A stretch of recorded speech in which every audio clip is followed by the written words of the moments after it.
बिस्मिल्लाहिर्रहमानिर्रहीम। Programme focus में आपको खुशामदीद कहते हैं। बिजनेस अपडेट में सबसे पहले बात करेंगे पाकिस्तान स्टॉक एक्सचेंज की। पाकिस्तान स्टॉक एक्सचेंज का आगाज ग्रीन जोन के साथ हुआ, लेकिन हमने सेकंड सेशन में देखा कि मार्केट यकदम रेड जोन में दाखिल हो गई और मार्केट की जो क्लोजिंग है वो 61,000 के लेवल पे हुई। 1133 पॉइंट्स की कमी देखी गई।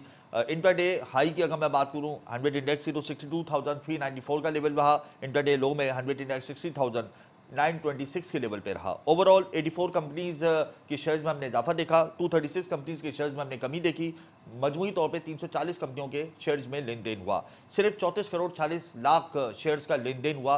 मार्केट ग्रीन जोन में थी, रेड जोन में क्यों दाखिल हुई? उसकी बुनियादी वजह सियासी हलचल है, सियासी दबाव है, फिर क्रेडिट रेटिंग का मनफी होना, डिफॉल्ट रिस्क का बढ़ना और IMF के प्लान में ताखीर के जो असबाब हैं, ये तमाम अवामिल हैं जिसकी वजह से पाकिस्तान स्टॉक एक्सचेंज मंदी के लपेट में आई और मार्केट 1133 पॉइंट्स कमी के साथ बंद हुई। इसके अलावा मैं आपको प्रोग्राम में बताऊंगा कि पाकिस्तान बिजनेस काउंसिल ने 10 नुकात पेश कर दी हैं। नौमुंतखब हुकूमत फौरी तौर पर मईशत की बेहतरी के लिए 10 इकदाम को यकीनी बनाए। नौमुंतखब हुकूमत देर किए बगैर IMF से फौरी नए एग्रीमेंट को यकीनी बनाए। बढ़ते हुए बैरूनी कर्जों की रीशेड्यूलिंग के लिए फौरी राब्ते किए जाएँ। एक्सचेंज रेट को मार्केट के हिसाब से किया जाए। सरकारी खराजात और कर्जों को यकीनी बुनियाद पर कम किया जाए। टैक्स चोरों के खिलाफ क्रैकडाउन किया जाए। सरकारी दारों की बेहतरी के लिए प्राइवेटाइजेशन फार्मूले पर अमल किया जाए। कैश ट्रांजैक्शन सिस्टम खत्म करके बैंकिंग चैनल से रकूम के लेन देन पर सख्ती से अमल करना होगा। ये इन्होंने 10 नुकाती एजेंडा पेश किया नौमुंतखब हुकूमत को, पाकिस्तान बिजनेस काउंसिल ने। इसके अलावा मैं आपको बताऊंगा कि all Pakistan textile mills association ने वजारत तवानाई, वजारत तिजारत और SIFC को खतूत लिखने हैं और उसमें इन्होंने खदशात का इजहार किया है कि अगर टैरिफ यानी गैस टैरिफ और इलेक्ट्रिसिटी टैरिफ में कमी नहीं की गई तो 60% इंडस्ट्रीज बंद हो सकती हैं। फी यूनिट बिजली 18.5 सेंट फी किलो वाट कई ममालिक से दुगनी है पाकिस्तान में और इससे हम एक्सपोर्ट का टारगेट अचीव नहीं कर सकते। इंडस्ट्री को इस वक्त 50 रुपये फी यूनिट में बिजली फराम की जा रही है। हुकूमत फौरी तौर पर कोई ना कोई फार्मूला बनाए ताकि एक्सपोर्ट को हम बेहतर कर सकें, अदरवाइज सनतें भी बंद होगी और बेरोजगारी की शरह में इजाफा होगा। खतूत दिख दी और उसमें अपने खदशात का इजहार कर दिया एप्टमा ने। इसके अलावा मैं बताऊंगा कि आज पेट्रोलियम मसवाद की कीमतों में इजाफे का इम्कान है। ओबूरी हुकूमत को पेट्रोलियम मसवाद की कीमतों में इजाफे की तजवीज़ दी है। खाम तेल महंगा हुआ इंटरनेशनल मार्केट में, उसके मनफी असरात पाकिस्तान के पेट्रोलियम सेक्टर पर पड़ेंगे और पेट्रोल और हाई स्पीड डीजल महंगा हो सकता है। इसके अलावा आज हुकूमत ने ECC इजलास में बड़े फैसले किए हैं। टैक्स रेशो बढ़ाया है, गाड़ियों के ऊपर टैक्स बढ़ा दिया है। 40 लाख मालियत या 1400 सीसी की गाड़ियों पर अब 25% सेल्स टैक्स अदा किया जाएगा। FBR को रवा माली साल के दौरान इस मद में 4 अरब रुपए का इजाफी रेवेन्यू मिलेगा, यानी 4 अरब रुपए FBR ऑटो सेक्टर से मजीद कलेक्ट कर सकता है। 40 लाख मालियत या 1400 सीसी गाड़ियों पर आयद सेल्स टैक्स को आइंदा बजट में भी आयद किया जाएगा। 1400 सीसी गाड़ियों पर 25% सेल्स टैक्स आयद होने से गाड़ियों की कीमत में मजीद इजाफा होगा। इसके अलावा बताऊँगा कि ऑटो सेक्टर बेहतरी की जानिब गामजन है, लेकिन अब चूँकि टैक्स में इजाफा कर दिया है ECC ने तो गाड़ियों की कीमतों में इजाफा होगा और अब डिमांड कम होगी, सप्लाई पे भी फ़र्क पड़ेगा। तो बड़ी सनतों में अहम किरदार अदा करने वाला ऑटो सेक्टर बेहतरी की जानिब गामजन तो है, लेकिन अभी भी शदीद चैलेंजेस की लपेट में है। दिसंबर 2023 में सिर्फ 5,816 गाड़ियाँ फ़रोख्त हुई थी। मुल्क भर में 11 माह बाद गाड़ियों की फ़रोख्त में नुमाया इजाफा हुआ है और मुल्क भर में गाड़ियों की फ़रोख्त सिर्फ एक माह में 81% बढ़ी है। डॉलर की कीमत में कमी, ऑटो पार्ट्स की LC में बेहतरी और गाड़ियों के नए मॉडल्स की ख़रीदारी, ये तमाम अवामिल हैं जिसकी वजह से ऑटो सेक्टर के नंबर्स थोड़े से बेहतर हुए हैं। इसके अलावा ECC इजलास के अंदर और भी फैसले हुए हैं और वो फैसले ये हुए हैं कि गैस की कीमतों में इजाफा किया जाएगा। प्रोटेक्टेड और नॉन प्रोटेक्टेड सार्फिन कैपिटल पावर प्लांट्स के लिए गैस की कीमतों में इजाफा होगा। प्रोटेक्टेड सार्फिन के लिए गैस कीमतों में 100 रुपये फ़ी MMBTU इजाफा मुतवक्के है और CNG सेक्टर के लिए कीमतों में 170 रुपये फ़ी MMBTU इजाफा किया जाएगा।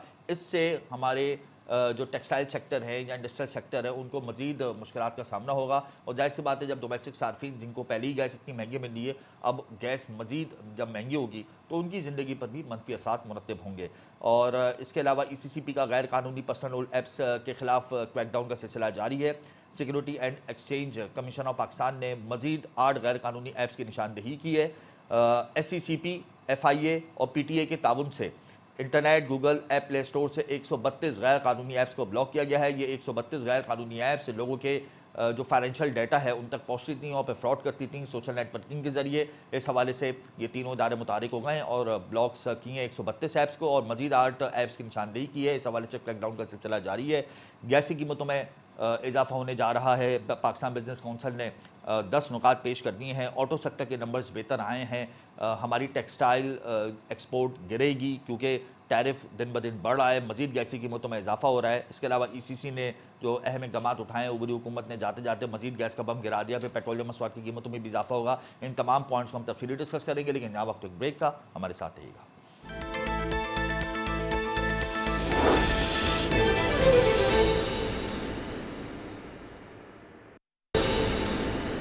Welcome back. प्रोग्राम इस वक्त मुझे ज्वाइन कर चुके हैं शब्बीर हसन मंशा छुरा, साबिक नायब सदर फेडरेशन चैम्बर ऑफ कॉमर्स। बहुत शुक्रिया शब्बीर साहब, आपने अपना कीमती वक्त दिया। शब्बीर साहब, इंडस्ट्री के लिए 9 सेंट की बिजली का एक फार्मूला पेश किया था ऊपरी हुकूमत की जानिब से IMF को। IMF ने उसको मुस्तरद कर दिया। अब एप्टमा ने ख़त लिखा SIFC को और वजारत तवानाई को, वजारत तिजारत को, और कहा कि अगर कोई फार्मूला अप्लाई नहीं होता आइंदा आने वाले दिनों में बिजली और गैस की कीमतों में कमी का, तो 60 से 70% सनतें बंद हो जाएंगी मुल्क की। हम एक्सपोर्ट का टारगेट अचीव नहीं कर पाएंगे। अलार्मिंग सिचुएशन में आ गए। क्या कहते हैं इस हवाले से? यकीनन ये बात दुरुस्त है कि जो इस वक्त कीमतें हैं बिजली की, एनर्जी की, वो इस वक्त हाईएस्ट एवर है। और हमें इस चीज़ का वैसे ही इदराक नहीं होता है या अंदाज़ा नहीं हो पाता है कि जिस वक्त हम आज की प्रोडक्शन करते हैं, बाद फ्यूल की एडजस्टमेंट के चार्जेस में मजीद कुछ चीज़ लग के आ जाती है, तो हमारी तो कीमतों का प्रॉपर तयन भी प्रॉपर नहीं हो पाता। और इतनी महंगी बिजली के साथ हमें नहीं लगता है कि ये जो हमारे एक ट्रेड एप्टमा है उनका कहना बिल्कुल दुरुस्त है कि बहुत सारी सनतें जो है इस बुरहान का शिकार हो जाएंगी और बड़ा ये सीरियस चैलेंज है।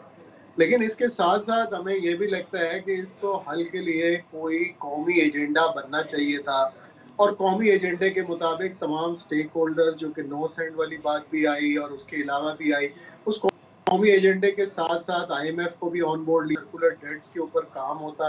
और हमारे को ये बात करते हुए मेरा ख्याल है बहुत टाइम गुजर गया है कि रोज़ हम इसी चीज़ का परेशानी को गर्दानते रहते हैं कि जी सर्कुलर डेट हो गया, सर्कुलर डेट हो गया। सर्कुलर डेट हर साल हर हुकूमत हर वक्त कोई ना कोई नए फार्मूले देती है, मगर उसमें कामयाबी हमें नहीं नजर आई कि ये सर्कुलर डेट बढ़ता ही चला गया।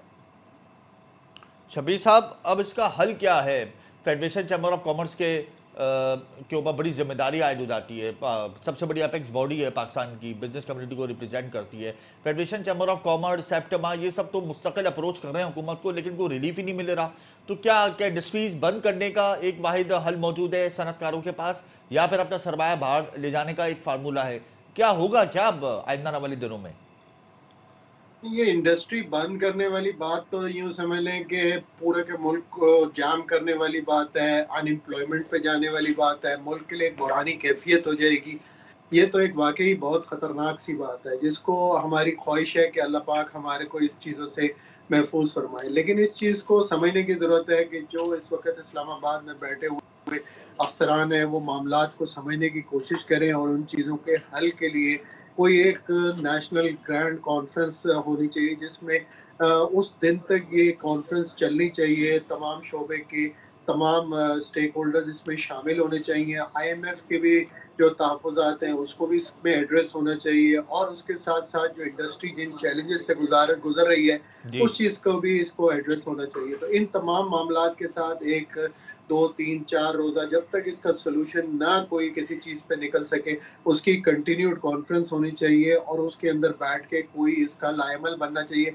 क्योंकि बहुत सारी चीज़ जो IPPs की हमें देखते हैं कि उसका एक फॉरेंसिक ऑडिट भी होना चाहिए, क्योंकि जो वो कैपेसिटी चार्जेस ऑलरेडी वो ले रहे हैं वो इतने ज़्यादा ले रहे हैं, और शायद हमें ऐसे लगता है कि इतने पुराने प्लांट जो कि इनएफिशिएंट भी हो चुके हैं, उनकी वो कैपेसिटी ही नहीं बची है जिसका वो बिल हुकूमत पाकिस्तान से ले रहे हैं, और जिसका वो तमाम पूरे 25 करोड़ आवाम पे पड़ता है और इंडस्ट्री पे पड़ता है। तो ये चीज़ ऐसी हैं जिनको हम फौरी तौर पे देखें कि जो कैपेसिटी चार्जेस जो इस वक्त मुल्क के ऊपर 68 to 69% है, क्योंकि बिल हम इस्तेमाल करें ना करें, ये जो बिजली का बिल है वो कैपेसिटी चार्जेस की बुनियाद पे बहुत ज़्यादा बढ़ा हुआ है। तो हमारी यही सिफारिश है कि कैपेसिटी चार्जेस को कंज्यूम करने के लिए, बिजली की इनपुट को बढ़ाने के लिए, बिजली के इस्तेमाल इंडस्ट्री में मजीद इंडस्ट्री लगना उसका इलाज है, ना कि इंडस्ट्री बंद होना उसका इलाज है।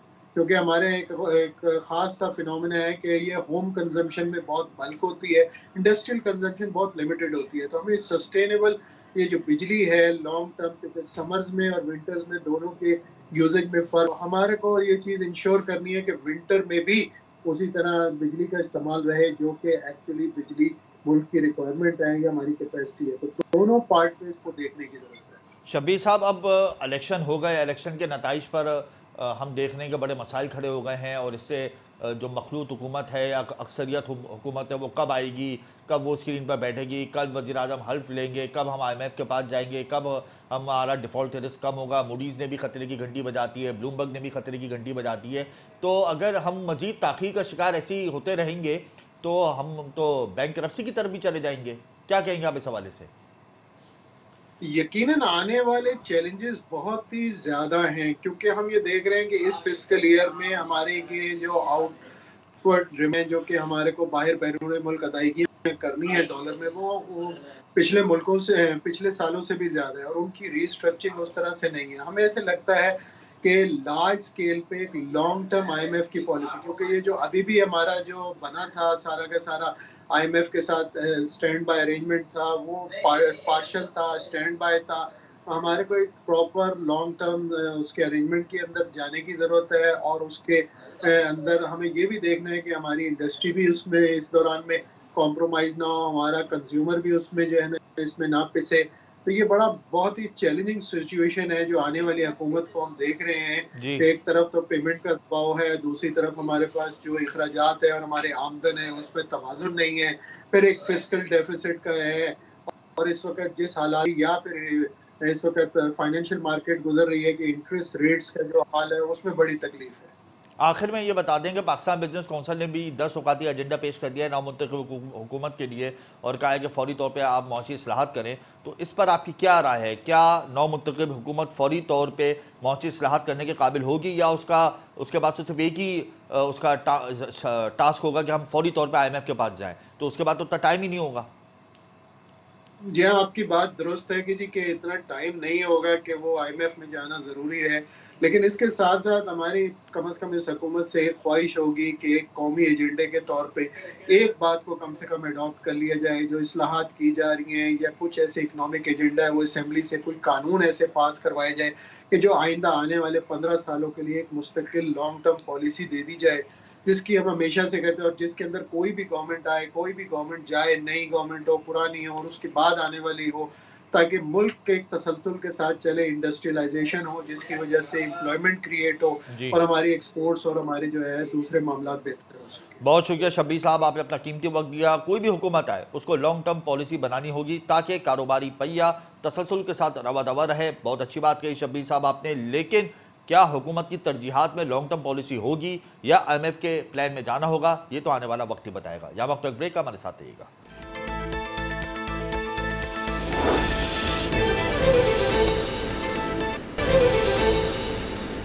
Welcome back. प्रोग्राम में इस वक्त ज्वाइन कर चुके हैं मोहम्मद कामरान अरबी, सदर side trade and industry association. बहुत शुक्रिया कामरान साहब, आपने अपना कीमती वक्त दिया।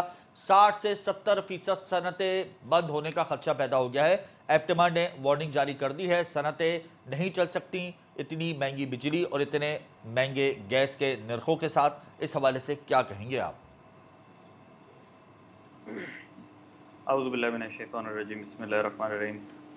फर्स्ट ऑफ ऑल हमजा भाई, थैंक यू सो मच। जी, अस्सलाम वालेकुम। वालेकुम अस्सलाम। जी देखें, जो पोजीशन है वो बहुत तशवीशनाक है, इंतहाई गंभीर हो गई है। थोड़ा सा इसका नक्शा अगर हम खींचें फ्रॉम फरवरी 2024 से फरवरी 2023 में जाएं, तो उस वक्त जो इलेक्ट्रिसिटी और गैस के चार्जेस थे और ओवरऑल यूटिलिटीज़ की पोजीशन थी, और आज जो पोजीशन है तो उसमें 2.5 गुना जो है ना तकरीबन इजाफा हो गया यूटिलिटीज़ का। ये बात पहले भी हमने आपको गोशुगुजार करी थी। जी बिल्कुल। तो 2.5 टाइम्स अगर यूटिलिटी इनपुट जो है बढ़ जाए किसी भी इंडस्ट्री का, तो उसके लिए वैसे ही जो है ना काम करना दुश्वार हो जाता है। स्पेशली मोर सो अगर ये बहुत ही शॉर्ट टाइम पीरियड में हो गई। इलेक्ट्रिसिटी में तो चलें जो है वो चंद 6 महीने से ज़्यादा का टाइम था, बट गैस में 3 महीने में जो है ना वो 2.5 गुना जो है ना खर्चा हमारा बढ़ गया है starting 1 November to till today. तो इसकी वजह से जो है काफ़ी जो है दुश्वारियों का सामना है, क्योंकि ये इतना बड़ा बर्डन है और इतना सडन बर्डन है कि ये पास ऑन नहीं किया जा सकता कस्टमर्स पे। स्पेशली ऐसे हालात में जब जो है ग्लोबल इकॉनमी भी जो है ना वो इतनी ज़्यादा अच्छी पोजीशन में ना हो। करंट सिचुएशन ये है कि जो खबरें आ रही हैं आपके तवज्जुह से हमें बात पता चली आ रही है जी कि इन एसेंस इन प्रिंसिपल जो है ईसीसी ने मज़ीद एक गैस प्राइस हाइक जो है ना वो अप्रूव कर दी है। बिल्कुल। और बिजली जो 9 सेंट्स का टैरिफ रैशनलाइजेशन का प्लान था वो उस पर भी कोई ख़ास पेशरफ्त नहीं हो पाई है मुस्तरद कर दिया है, आईएमएफ बज़ाहिर ने मुस्तरद कर दिया है। फ्रॉम बिल्कुल। तो उसकी वजह से जो है अब वो it's a double edge sword कि एक तरफ से आपने जो है ना जो जिस चीज़ पे हम अपनी उम्मीदों को टिका के बैठे थे कि शायद हमें जो है ना ब्रीदिंग रूम मिल जाएगा, ब्रीदिंग स्पेस मिल जाएगी, इंस्टेड हमारे साथ जो है ना उल्टा हो गया है कि पहले से भी ज़्यादा नर्ख हमें जो है ना यूटिलिटीज़ की मद में हमको पे करने पड़ेंगे। अब जब ऐसा सिनारियो होता है, ऐसी सिचुएशन होती है, तो जाहिर सी बात है काम करना दोबर हो जाता है, डिफ़िकल्ट हो जाता है। डिफ़िकल्ट भी बल्कि एक आसान लफ्ज़ है, इम्पॉसिबल की तरफ जो है ना चला जाता है कि कैसे क्यों किस तरीके से ये जो कॉस्ट का इनपुट है ना तो जस्टिफाइड है, जी ना ये पास ऑन किया जा सकता है। जस्टिफाइड अनजस्टिफाइड मैं इसलिए बोलूँगा गैस और इलेक्ट्रिसिटी के चार्जेस में, क्योंकि बारहा हमारी मीटिंग इनसे गैस रेट्स और इलेक्ट्रिसिटी रेट्स के हवाले से हुई है और बारहा हमने इनको यही बोला है कि गैस के मद में कि भाई आप जो है ना इंडस्ट्रीज़ के कंधे पे दूसरों की क्रॉस सब्सिडीज़ को ना करें, हमारे टैरिफ को क्रॉस सब्सिडीज़ मगर और कोई अदर सुनवाई नहीं हुई, आपने एहतजाज भी किया था, कोई सुनवाई नहीं हुई, आपने खतूत भी लिखे, कोई सुनवाई नहीं हुई। ये बताएं कामरान साहब के साइट इंडस्ट्री बिजली का भी थोड़ा सा पाकिस्तान की सबसे जी। बड़ी ट्रेड इंडस्ट्री है और ये पाकिस्तान की सबसे पहली भी ट्रेड इंडस्ट्री है। इसमें कितनी फैक्ट्रीज बंद हो गई, कितने लोग यहाँ से अपना सरमाया लेके बाहर चले गए, इस हवाले से क्या फिगर्स हैं आपके पास? अबाउट 80-85 यूनिट्स ऐसे हैं जो फर्स्ट हैंड हमारी नॉलेज में है that have shut down due to electricity prices. Electricity prices पे भी हम जो है ना वो 12 बैक चैनल से इनको लॉबी भी करते रहे, लेटर्स भी लिखते रहे, मीटिंग्स भी करते रहे कि भाई आपने जो इलेक्ट्रिसिटी चार्ज, क्योंकि हर इंडस्ट्री गैस नहीं यूज़ कर सकती, हर इंडस्ट्री गैस यूज़ करती भी नहीं है, बहुत सारी इंडस्ट्रीज़ में गैस की कंजम्पशन नहीं होती, लेकिन इलेक्ट्रिसिटी ऐसी एक यूटिलिटी है विच एवरीबडी रिक्वायर्स। जी तो इलेक्ट्रिसिटी की मद में भी जो है ना हमने कई दफ़ा खतूत भी लिखे, कई दफ़ा मीटिंग्स भी की और बट बैक एंड फोर्थ ये तभी ये 9 सेंट्स की कहानी आगे बढ़ी है, बट अनफॉर्चुनेटली उस पर कोई पेशरफ नहीं हो पाई। तो तकरीबन 80 और 85 के बीच में यूनिट ऐसे हैं जो जिसकी डायरेक्ट नॉलेज हमें है, जो शट डाउन की तरफ जा चुके हैं और solely because of electricity prices. और अभी काफ़ी जितने भी लोग हैं जिनसे बातचीत होती रहती है, मुख्तलिफ जगहों पे मुलाकात होती है या किसी मौजू पे बात होती है कहीं, जी तो they are all very dejected, they are all very disappointed. किसी ने 30% प्रोडक्शन कर्टेल कर दिए, किसी ने 60% कर्टेल कर दिए, किसी ने 50% वर्कफोर्स जो है ना उसको ले ऑफ दिया हुआ है। तो बहुत बहुत जो है अलार्मिंग सिचुएशन तो है। इन हालात में तो हम साल के अख्ताम तक अपना एक्सपोर्ट टारगेट अचीव नहीं कर पाएंगे $30 अरब का। बहुत मुश्किल लग रहा है, अच्छा बहुत मुश्किल लग रहा है। अच्छा कामरान साहब ये बताएं कि पाकिस्तान बिजनेस कौंसल ने 10 नुकाती एजेंडा पेश कर दिया नौ मुंतखब हुकूमत के लिए। अब कोई भी हुकूमत आए वो इन 10 नुकात पर अगर अमल करेगी तो ये मईशत के लिए बेहतर होगा। उन्होंने कहा कि आप टैक्स नेट को बढ़ाएं, उन्होंने कहा कि आप मार्केट बेस करें एक्सचेंज रेट को, उन्होंने कहा कि आप IMF के प्लान में फौरी तौर पे जाएं, उन्होंने कहा कि हुकूमत अपने सरकारी अखराजात और सरकारी कर्जे यानी फिस्कल डेफिसिट को मेंटेन करने के लिए इकदाम उठाए। तो ये 10 नुकाती एजेंडा जो पेश किया गया है पाकिस्तान बिजनेस कौंसल ने, क्या ये इम्प्लीमेंट हो सकता है इन हालात में कि हमारे पास इतने ज़्यादा चैलेंजेस हैं और हमें IMF के पास फौरी तौर पे जाना है? Why not? इसमें कोई भी चीज़ जो PBC ने जो 10 पॉइंट्स शेयर किए थे जो मैं गो थ्रू किए हैं, उसमें बज़ाहिर कोई भी ऐसी चीज़ नहीं महसूस हुई जो इम्प्लीमेंट ना हो सके। अब इसमें मैं एक एग्जांपल देता हूँ, जी इन्फोर्सिंग टाइटर फिस्कल डिसिप्लिन जो गवर्नमेंट स्पेंडिंग में होता है। अब गवर्नमेंट के चाहे फेडरल हो चाहे प्रोविंशियल गवर्नमेंट्स हो, इनके जो अपने अखराजात हैं उसमें कमी करने के लिए आपको IMF से पूछने की ज़रूरत तो नहीं है। All you have to do is look inwards. आपने अपना मुहासबा खुद करना है और अपने अखराजात को खुद ही कम करना है। अगर आप ये करने में कामयाब हो जाते हैं तो यू सेट अ प्रेसिडेंट, आपने एक प्रेसिडेंट सेट कर दिया कि हाँ जी this is doable and this is something that needs to be done. अगर आप एक ऐसे मुल्क के वासी हैं जिसके पास पैसे नहीं है, जिसको बार बार लोन के लिए जाना पड़ रहा है, तो then you can not live as large as you are living. आपको अपने एक्सपेंसेस, जो गवर्नमेंट के अपने एक्सपेंसेस हैं, उनको कहीं ना कहीं कर्टेल करना पड़ेगा। सेकेंडली, इन्होंने जो बात करी कि टैक्स नेट ब्रॉडन करने की, बिल्कुल everybody has been saying that, हर कोई यही बात करे जा रहा है, लेकिन एफबीआर ये करने से कासिर है। क्यों, वजह क्या है? कौन आ रहा तो आ जाता है? इनकी अपनी ब्यूरोक्रेसी होगी एफबीआर की, जो आ जाती होगी। अभी जो रिस्ट्रक्चरिंग हो रही है एफबीआर की, ये 3 साल पहले भी इन्होंने एक्सरसाइज, 2 साल 3 साल पहले एक्सरसाइज स्टार्ट की थी, but that exercise could not be implemented in its entirety because the then FBR chairman had to resign. तो लेट्स सी अब इस दफ़ा पास ऑन होता है कि नहीं होता है। इसके बाद इन्होंने बात करी पीबीसी वालों ने कि भाई स्टेट ओन्ड एंटरप्राइजेज, जो लॉस इनकरिंग एंटरप्राइजेज है, उनको फौरी तौर पर प्राइवेटाइजेशन की तरफ लेके जाना चाहिए। ये भी एक ऐसा पॉइंट है जिसके लिए कोई भी लेंडर एजेंसी जो है ना, कोई इसको अपोज नहीं करेगी। इसके बाद उन्होंने बात करी, क्योंकि ऑफ कोर्स जहां आप प्राइवेटाइजेशन की बात करेंगे, you will be talking about money coming in and the government stemming the losses that it is sustaining right now, which are already unsustainable। और इसके बाद इन्होंने बात करी कि भाई एनर्जी टैरिफ को जो है ना रैशनलाइज करे। अब एनर्जी टैरिफ कैसे रैशनलाइज होंगे? उसमें सबसे बड़ा इलेक्ट्रिसिटी की मद में जो इन्होंने बड़ा क्लियरली मेंशन किया, इलेक्ट्रिसिटी की मद में जो आपकी सबसे बड़ी पेमेंट होती है वो होती है कैपेसिटी चार्जेस की। तो भाई अभी विंटर्स का टाइम है, फॉर एग्जांपल आपकी इलेक्ट्रिसिटी कंजम्पशन जो है, डिमांड बहुत कम है, बट आपकी जो है ना कैपेसिटी पेमेंट जो है वो बहुत ज़्यादा है, क्योंकि डिमांड ऑफ टेक नहीं है डिमांड का।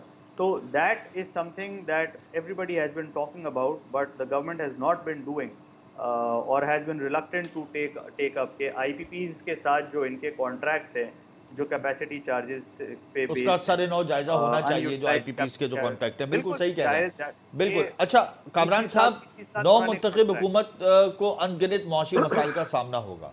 IMF के प्लान में अपने फौरी जाना है, ताख़ीर हो रही है, स्टॉक मार्केट भी क्रैश कर रही है, करेंसी मार्केट में डॉलर भी बढ़ रहा है, यहाँ पे गैस की कीमतों में भी इजाफा हो रहा है, बिजली की कीमतों में भी इजाफा हो रहा है, अमन व अमान की सूरत हाल भी ख़राब हो रही है, इसका भी एक इम्पैक्ट जो है वो हमारी मईशत पर आ रहा है। तो समअप करें इसका कि अब आइंदा आने वाले दिनों में आप चैलेंजेस को कहाँ देखते हैं, फाइनली इसको समअप करें। देखें हमजा भाई, क्वाइट ऑनेस्टली आगे आने वाले दिन मुश्किल ही लग रहे हैं, ना कि आसान, क्योंकि जो है they have the incumbent government has their work cut out for them. मैं बताते खुद इट्स ऑलवेज होपफुल कि अल्लाह करेगा इंशाल्लाह जब अच्छे दिन नहीं रहे तो ये दिन भी नहीं रहेंगे, और अल्लाह ताला फिर जो है ना अच्छे दिन हमारे पास लाएगा।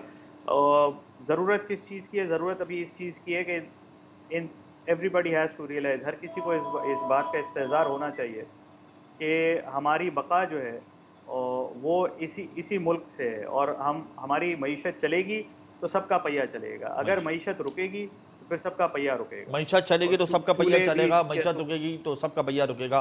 बहुत शुक्रिया कामरान साहब, आपने बहुत अच्छी बात कही। अगर मुल्क की मईशत चलेगी, आगे बढ़ेगी, तो फिर सबका पहिया चलेगा। ऑब्वियसली मुल्क तरक्की की जानिब गामजन होगा, हम अपने एक्सपोर्ट से रकम हासिल कर सकेंगे, हम अपने रेमिटेंस से अपने रिजर्व्स को बेहतर कर सकेंगे, टैक्स सिस्टम को बेहतर करना होगा, उस हम अपने फिस्कल डेफिसिट को कंट्रोल कर सकेंगे। लेकिन ये सब उसी वक्त मुमकिन होगा जब हुकूमत संजीदा होगी और कोई ना कोई पॉलिसी बनाएगी बग़ैर किसी रुकावट के। अगर हम लोग मरबूत और मौसर हिकमत अमली बना लेते हैं तो हमारे आधे से ज़्यादा मौसमी मसाइल हल हो सकते हैं। यहाँ वक्त एक ब्रेक का, मेरे साथ आइएगा।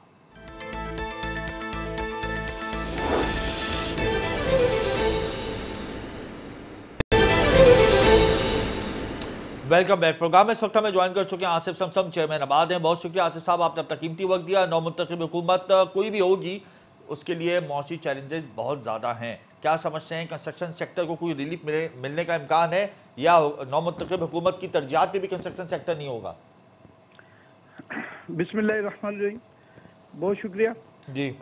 बात आपने की कि हमारी क्या उम्मीदें हैं, क्या आने वाली जो हुकूमत है जो फॉर्म होने जा रही है उनसे हमारी क्या उम्मीदें हैं और क्या हमारे सेक्टर के हवाले से। तो शायद आपको याद हो कि इस इलेक्शन से कुछ दिन पहले आपको मैंने इसी चैनल पे ये बताया था कि जो नई आने वाली हुकूमत है उसके लिए मैं समझता हूँ कि ये चैलेंजेस बहुत बड़े हैं और उनको ये समझना होगा।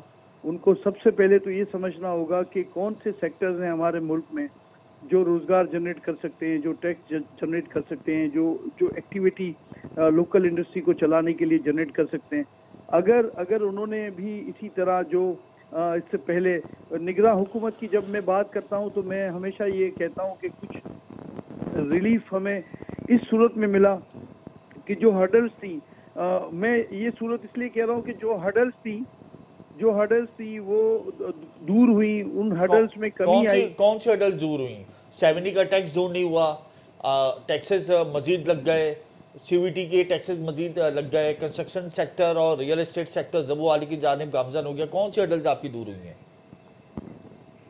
देखें, आपने कहा 7E, इसी तरह आपने कहा कि मजीद टैक्सेस लगने जा रहे हैं जी। मैं बात अभी उस पे तो आता हूँ, ये फेडरल के सारे इश्यूज हैं। मैं पहले तो सिंध गवर्नमेंट के इश्यूज नहीं है, इनकी डोमाइन नहीं है, तो वो 7E पे बात करें या जो टैक्सेस लगने जा रहे हैं उस पर बात करें।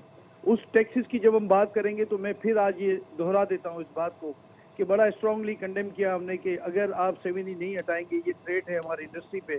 और हमें ये बार बार कहा जा रहा है, बार बार ये कहा जा रहा है कि इस टैक्स के लगाने से बहुत ज़्यादा फ़ायदा हो गया FBR को। तो मैं आपको ये फिर दोहरा देता हूँ कि ये जो वक्ती फ़ायदा आपने सोचा है, जिसको हम कहते हैं कि SOS की बुनियाद पे आपने कुछ फंड ले लिए टैक्स के नाम पे, 31 अक्टूबर को जो डेट खत्म हुई और आपको जो डिक्लेयर्ड प्रॉपर्टी थी उस पर आपने वो जो 1% 0.5 जो भी जो टैक्स के हैं मुख्तलिफ शहरों में कई कोर्ट के ऑर्डर्स हैं जी, लेकिन आपने इन लॉन्ग टर्म आपने ये खराब किया काम कि आपको जो हमारा सेक्टर टैक्स देगा, आपको जो रेगुलर टैक्स मिलता है वो मैं समझता हूँ कि वो बहुत कम मिलेगा इस बार। दूसरी बात ये कि आपने एक्टिविटी रोक दी। एक्टिविटी रोकने का मतलब होता है कि देखें, रोजगार चलेगा जब लोकल इंडस्ट्री चलेगी, रोजगार चलेगा जब real estate sector, construction sector चलेगा, तो वो तो एक अलग बात है। लेकिन अभी चूंकि आपने मुझसे ये बात की कि क्या रिलीफ आपको मिला फेडरल के हवाले से, तो देखिए मैं पहले लोकल बात कर लूँ कि सिंध की जब हम बात करते हैं या सूबों की हम बात करते हैं तो सूबों में जो सिंध की खास तौर पे मैं बात करूं कि जो अप्रूवल्स के हवाले से जो मुश्किलात थी वो कुछ कम हुई, जो बायलॉज के हवाले से जो चीज़ें थी वो कुछ बेहतर होती नज़र आई। रेवेन्यू के हवाले से आपके सामने एक मिसाल है और मैं चाहता हूं कि आप ये रिकॉर्ड पे रखें कि जो रेवेन्यू की जो मिनिस्ट्री थी उसने एक एप्लीकेशन लॉन्च कर दी है, डिजिटलाइजेशन की है। एग्जैक्टली जी बिल्कुल। लेकिन आपने और मुझे, हम दोनों ने मिलकर अब इसकी हिफाजत भी करनी होगी। हिफाजत हमें इसलिए करनी होगी कि क्या आप समझते हैं या मैं समझता हूँ, यानी मुझे तो थोड़ा सा तशवीश होती है कि क्या यह आगे कंटिन्यू करेगा। तो मेरी ये ख्वाहिश होगी कि आने वाली हुकूमत कोई भी हो, हमारा देखें कोई सियासी एजेंडा नहीं है, हम हर हुकूमत वक्त के साथ इसलिए हैं कि हमें मुल्क के माशी हालात को देखना है, मुल्क में रोजगार को देखना है और हम उम्मीद करेंगे कि आने वाली हुकूमत इस प्रोसेस को कंटिन्यू करेगी, इसको डिसकंटिन्यू नहीं होने देगी। और इसमें जो रुकावटें अभी भी चूंकि रुकावटें हैं, आपको पता है कि पोर्टल फाल नहीं है, 100% नहीं 50% भी अभी फाल नहीं है। पोर्टल पे बात की जा रही है, पोर्टल पे चीजें जा रही हैं, लेकिन जो लोग हैं वो फिर मैं समझता हूँ कि कौन रुकावट पैदा कर रहा है, कौन आड़े हाथों आ रहा है, किससे आपको खतरात लाते हैं? देखिए अभी तक तो जो रुकावट की आज तक की मैं बात बताऊं कि आज तक की रुकावट का ये मामला है कि इम्प्लीमेंट करना है रेवेन्यू के डिपार्टमेंट को। रेवेन्यू के डिपार्टमेंट में कौन लोग आते हैं? तमाम DCs हैं, तमाम मुख्तियारकार हैं, तमाम असिस्टेंट कमिश्नर्स हैं, तमाम डिप्टी कमिश्नर्स, तमाम। तो ये लोग जब तक हम समझते हैं कि बिल्कुल नया सेटअप है, समझने में इनको भी टाइम लगेगा, लेकिन अगर ये समझने के बावजूद भी अगर वो पोर्टल पे डाली गई एप्लीकेशन, पोर्टल पे डाला गया रजिस्ट्रेशन म्यूटेशन, अगर उसको वो फॉलो अप नहीं करेंगे, उसको कहीं ना कहीं उसको होल्ड कर लेंगे, तो मैं समझता हूँ कि आने वाले दिनों में अगर कोई इनकी तरफ से हमारे सेक्टर के लिए कोई फोकल पर्सन नहीं होगा जो जवाबदेह हो कि अगर कोई चीज़ रुक रही है तो उसका रीज़न क्या है, तो मैं समझता हूँ ये भी फेल हो जाएगा। और मैंने आपको फिर ये बात कही कि आपको भी और मुझे भी दोनों को मिलकर हिफाजत करनी पड़ेगी इस निज़ाम की, निज़ाम की हिफाजत करनी होगी। मौशी मसाइल दिन ब दिन बढ़ रहे हैं, डिफॉल्ट रिस्क भी बढ़ रहा है, क्रेडिट वेटिंग भी बढ़ रही है। इलेक्शन के हवाले से भी आपसे एक दफ़ा गुफ्तगू हो रही थी, आपने कहा था कि इलेक्शन होंगे, तो मैंने आपसे कहा था कि इलेक्शन नहीं होंगे, बिल आखिर आपकी बात दुरुस्त निकली, इलेक्शन हो गए। लेकिन इलेक्शन के बाद जो हालात अभी पैदा हुए हैं उससे बेहतर तो ये था कि इलेक्शन ना होते वो बुरी हुकूमत जैसे तैसे करके मामला चला रही थी, वो वैसे ही अच्छा था। देखिए आप मेरी रिकॉर्डिंग निकाल लें, जी मैंने आपसे यही कहा था कि इलेक्शन अगर इलेक्शन होंगे जी। और इलेक्शन के बाद आपने कहा था कि आपको क्या नजर आता है। मैंने कहा था मुझे बहुत तशवीश है अपने मुल्क की मईशत की जी। जो पोजीशन है, जो हालात हैं। हमने आपको शायद ये भी याद होगा कि ये कहा था कि अगर ये 8 फरवरी की जगह 6 महीने 8 महीने आप लेट कर लें तो जो हमारी स्टेबिलिटी आ रही है इस मुल्क में, जो कि डॉलराइजेशन की जो स्मगलिंग थी वो रुकी थी, डॉलर स्टॉप हो गया था, स्टॉक जी। परफॉर्म कर रही थी, बाकी चीजें रफ्ता रफ्ता ठीक हो रही थी। तो हम ईमानदारी से आपसे ये बात करते हैं कि हमारी ख्वाहिश थी कि ये सेटअप अगर थोड़े टाइम चल जाता, IMF का प्रेशर भी था ना हमें आसिफ साहब, हाँ, IMF का हमें ये प्रेशर था, खर्चा, हमें इंटरनेशनल ये प्रेशर खर्चा, था, देखिए करवाने हमें जो जरूरी थे। खर्चा था, आज आपका भी वही खर्चा है। आपको लगता है कि ये जो नई हुकूमत आने जा रही है तो उसको लाजमी, देखिए कोई भी नई हुकूमत आती है उसको चीजें ठीक करते करते उसको सारे मामला वक्त को लगता है, अपने बिल्कुल। कंट्रोल में लेने के लिए टाइम लगता है। मगर हमारी मुश्किल ये है कि हम SOS में हमारी मईशत को फौरी रिलीफ चाहिए। फौरी रिलीफ ये नहीं चाहिए कि आप हमें सब्सिडी दे दें, हमें ये रिलीफ चाहिए कि थोड़ा सा लोगों का एतमाद बहाल हो जाए, लोगों को ये डर खत्म हो जाए कि यहाँ जो है कल को कोई डॉलर महंगा नहीं हो जाएगा। ये इंटरेस्ट रेट डॉलर तो महंगा होना शुरू हो गया है, मार्केट स्टॉक मार्केट भी नीचे की जानिब गामजान है। ये बताएं कि कितने प्रोजेक्ट्स हैं बिल्डर्स के जो बंद हो गए हैं वक्ती तौर पे? देखिए वो तो मैंने अभी कोई हुकूमत इलेक्शन के बाद का तो कोई फिगर मैं आपको दूंगा नहीं। मैं तो इलेक्शन से पहले की बात कर रहा हूँ कि 50% से ज्यादा हम हमेशा कभी भी वो 50% आप लोगों के प्रोजेक्ट्स बंद हो गए हैं मुल्क भर में? जी 50% से ज्यादा प्रोजेक्टों पे काम रुका हुआ इस वजह से है कि जो प्रोजेक्ट लॉन्च किए हुए हैं जी। उनमें कंस्ट्रक्शन कॉस्ट बढ़ती जा रही है, उनमें जो इंस्टॉलमेंट आने का जो मामला था, वो रुक जो गया है। बैंक के जो इंटरेस्ट रेट बढ़े जी। उसकी वजह से पैसा इस सेक्टर से निकल चुका है। आखिर में ये बता दें आसिफ साहब के आइंदा आने वाले दिनों में कंस्ट्रक्शन सेक्टर को, रियल एस्टेट सेक्टर को कहाँ पे देखते हैं, मुख्तसर बता दें। बहुत सादा सा मैं एक अपनी ख्वाहिश भी बता दूंगा और जो आज मैं असेसमेंट है वो भी बताता हूँ जी। कि अभी बहुत मुश्किल में है ये सेक्टर। जी। अगर हुकूमत ने, आने वाली हुकूमत ने सीरियसली इसको टेकअप नहीं किया, उसका साथ नहीं दिया, उसके साथ खड़े नहीं हुए, ये जो 7E टाइप के जो टैक्सेस हैं उनको फौरी तौर पे एड्रेस नहीं किया, मजीद टैक्सेस लगने जा रहे हैं इस सेक्टर पे, तो अभी मजीद Sorry? लगने वाले हैं। जी मैं यही कह रहा हूँ कि जब असल में बात ये है कि IMF की जब हम बात करते हैं जी। तो आप हमें भी साथ बिठाए ना, हम आपको गाइड कर सकते हैं, हम IMF को भी गाइड कर सकते हैं। तो आप लोग खुद राब्ता क्यों नहीं करते SIFC से, खुतूत क्यों नहीं सर लिखते, हमारा मीटिंग के लिए क्यों हमारा नहीं टाइम मुसलसल लेते? राब्ता रहता है और मैं समझता हूँ कि उनकी भी जिम्मेदारी बनती है कि जो मेजर स्टेक होल्डर है, हम सबसे बड़े स्टेक होल्डर हैं इस हवाले से, जो लोकल जो हमारी SIFC को मुसविदा पेश किया है बाद में?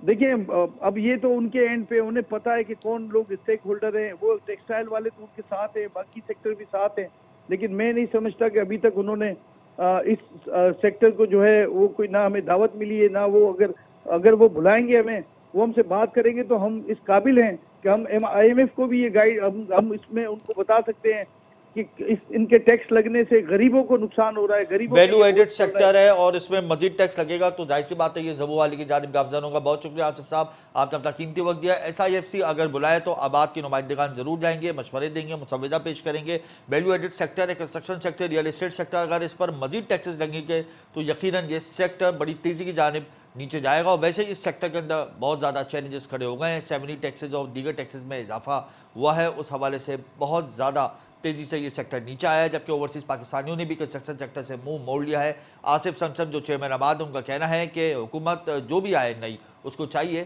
कि रियल एस्टेट सेक्टर और कंस्ट्रक्शन सेक्टर के लिए एक मजबूत पॉलिसी बनाए। मुझे मेरी टीम को इजाज़त दीजिए, यहाँ वक्त हुआ है प्रोग्राम के ख़िताम का। अल्लाह हाफ़िज़।